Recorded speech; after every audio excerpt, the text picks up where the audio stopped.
Did this win by the 76ers restore your confidence in their team? Hell no. Absolutely not. I don't feel that way at all. And the reason why I don't feel that way at all is because of nights like last night. No one ever said they couldn't play. Nobody ever said they couldn't be elite. I will remind y'all that we started off this season with myself saying that the Philadelphia 76ers would represent the Eastern Conference in the NBA Finals. So it was never an issue about their talent or what they could do on the basketball court. Last night is what has been expected from them all season long. Now, to put things in its proper perspective, let's remember, they are 13 games above 500. They are in the midst of a 3-game winning streak. They are 34-21 on the season heading into the All-Star break. We get all of that. But when we see the dysfunction that has raked through this franchise this season, you know, the roller coaster ride that they've been on, where there's an absence of leadership one day, you know, there's a lack of effort another day. There's a coach that can't seem to get their pulse continuously. He'll have it for a big game, but they play down to the competition in other games. Or they'll handle their business against lesser competition one minute and then wet the bed against elite competition the next. It's such inconsistency that when you look at the rest of the Eastern Conference, Toronto, that's in the midst of a 15-game winning streak, the Milwaukee Bucks that are the #1 seed in the entire NBA with just 7 losses on the entire season, 14 games better than the Philadelphia 76ers. You look at Miami, their perimeter shooting, the young thoroughbreds, the athleticism, the way they play in the open court, and the leadership they have from the top on down.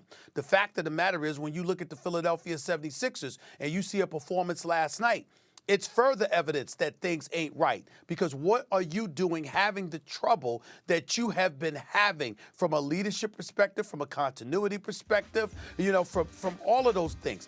Those are the kind of things that make you say, okay, this is a team that could go to the NBA Finals or get bounced out in the first round. And the fact that we can even say the latter part about the Philadelphia 76ers, a game like this doesn't give you doesn't elevate your level of faith.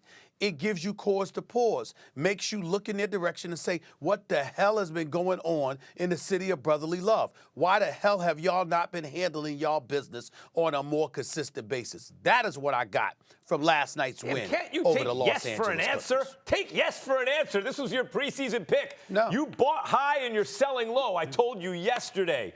Am I taking them to get out of these? No, I'm not actually taking them to get out of these. Are they live? Yes. If they were a stock, would I be buying low? Buy.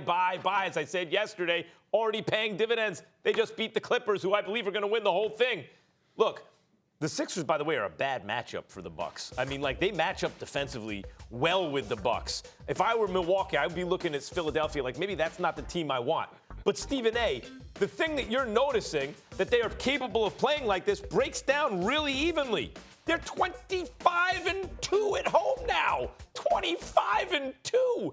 If they played 100 games, by the time they got to 100 wins at home, at that rate, they'd have 8 losses.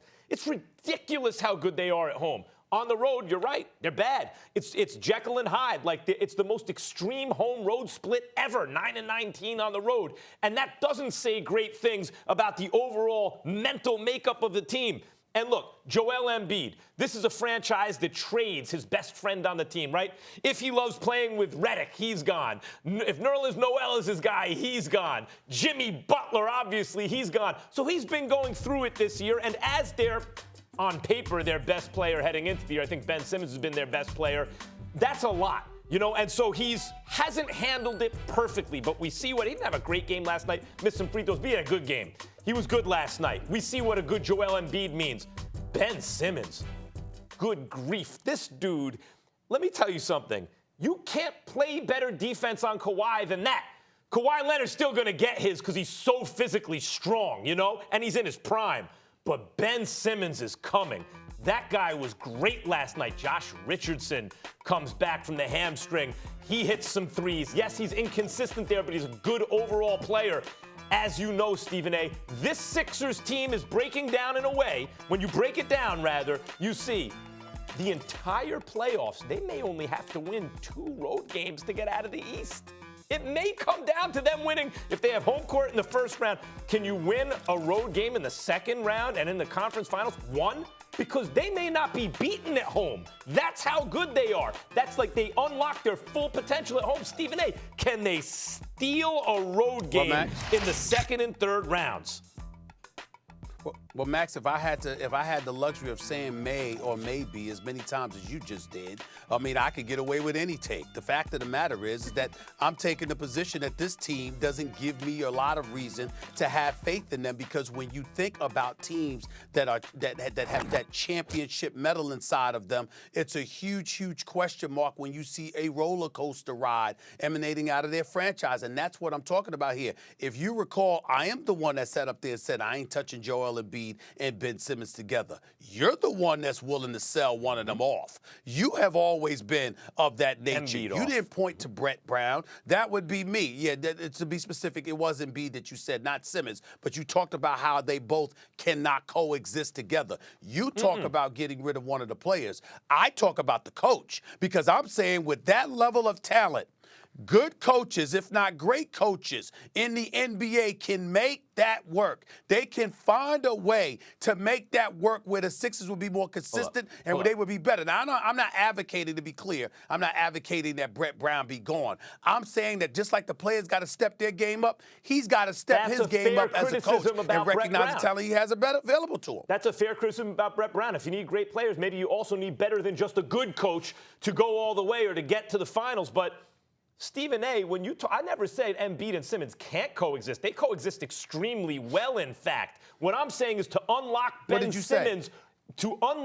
Simmons, full potential, where he could get to Greek freak levels, he needs his own team. That means no Embiid. But for the purposes of this season, yes, I did. For the purposes of this season, in fact, Horford, as I said, has been the problem. And what happened last night?